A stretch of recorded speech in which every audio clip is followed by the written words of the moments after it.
మండల కేంద్రమైన కడియంలో OG cinema సందడి. సెప్టెంబర్ 25వ తేదీ గురువారం ఆంధ్రప్రదేశ్ ఉప ముఖ్యమంత్రి పవన్ కళ్యాణ్ నటించిన ఓజీ సినిమా రిలీజ్ సందర్భంగా సిఐ అల్లు వెంకటేశ్వరరావు కడియం వెంకట సూర్య థియేటర్ను పరిశీలించారు.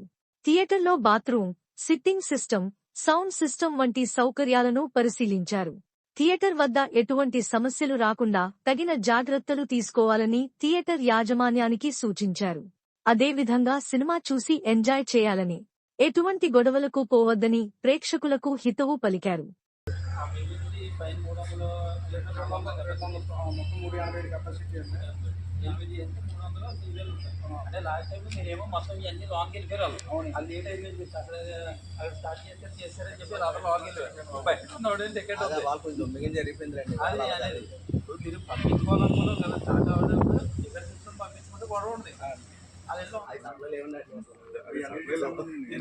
సప్లై లేదు కదా.